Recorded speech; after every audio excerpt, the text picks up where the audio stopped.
Et bonjour Michel Zerbib, vous êtes avec nous pour votre chronique judiciaire quotidienne. Bonjour Cyrielle. Alors le procès historique et hors norme des massacres du 13 novembre se poursuit cette semaine, Michel, avec les enquêteurs belges, très importants mais aussi très controversés depuis quelques jours.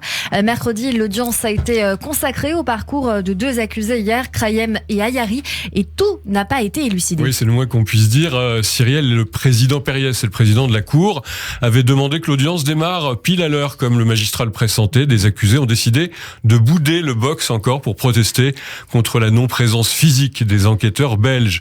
Au 52e jour de ce procès, Abdeslam, Krayem, Bakali et Abrini ne se sont pas montrés, mais Sofiane Ayari, dont il est question, est revenu.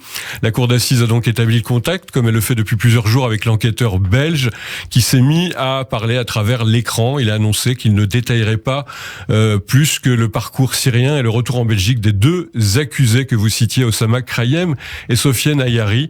Le premier, d'ailleurs, n'écoutera donc pas ce qu'on dit de lui. Alors on va évoquer d'abord le cas d'Oussama Krayem. Oui, Krayem a été arrêté en Belgique le 8 avril 2016 après les attentats de Bruxelles. Il devait être un kamikaze du métro. Il a finalement fait demi-tour avec son sac. Il a été maintes fois entendu depuis par les policiers bruxellois. L'enquête rappelle que Krayem se dissimulait sous plusieurs identités et que sa kunya, c'est son nom de guerre, était Abou Omar. Krayem est né en Suède en 92 et ses proches avaient vu changer son comportement vers le début des années 2010, à 20 ans, il disait que l'islam lui dictait sa vie. Alors il est parti en Syrie en août 14, pas pour combattre, dit-il, mais pour aider, selon les déclarations de la police. Très vite, il a quand même un entraînement aux armes, des cours de religion, et il écrit « Êtes-vous prêt à tuer quelqu'un ?» On lui demande, à la police belge, l'une de ses missions. Il se tord le genou, se retrouve dans une maison pour blesser, il aurait vu Al-Adnani, ça c'est important, l'ancien numéro 2 de l'État islamique, ex-porte-parole de Daesh, ex-chef des opérations extérieures, c'est-à-dire, pour résumer, ceux qui projettent les attentats en Europe. Selon le policier, Krayem aurait passé 4 jours avec Al-Adnani, il faut retenir cette information, c'est ce que l'enquêteur a compris à travers des messages Facebook. Krayem, qui parle beaucoup, échange beaucoup avec sa famille quand il était en Syrie, il confie qu'il se prépare à une opération suicide en Irak. Une autre fois, dans un message à l'une de ses sœurs, il lui demande si elle a vu la vidéo avec un homme grillé. Et c'est le pilote d'avion jordanien sauvagement brûlé, vif dans une cage par Daesh en 2015. On vous l'a expliqué il y a quelques jours. Krayem figurait donc parmi les combattants spectateur dans une effroyable mise en scène filmée. 3 ans plus tard, quand on lui a demandé ce qu'il avait ressenti lors de la mort barbare de ce pilote jordanien, Krayem a répondu « Il n'était pas obligé de montrer dans son avion ».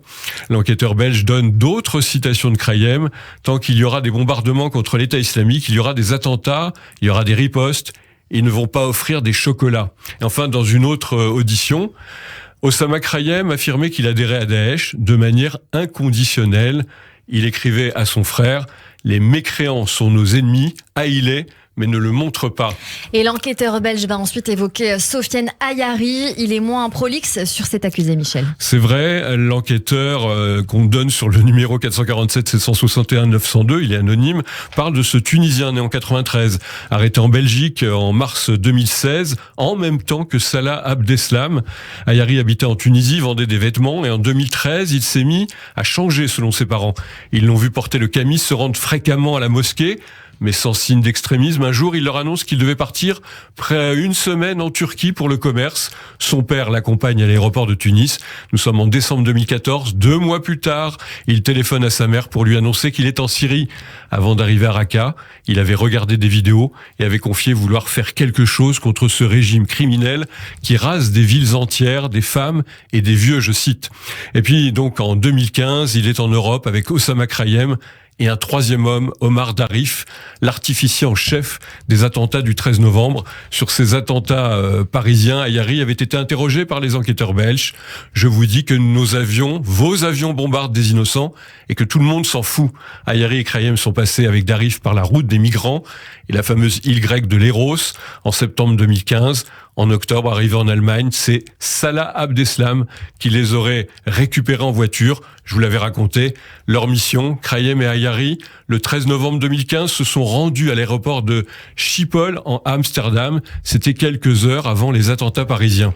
Et comme les jours précédents, les avocats vont passer au crible de leurs questions l'enquêteur belge Michel. Et des questions gênantes parfois, Cyrielle. C'est maître Durand-Poinclou qui s'est étonné que l'enquêteur ait affirmé que Krayem avait passé 4 jours dans une maison syrienne avec Al-Adnani, le numéro 2 de Daesh.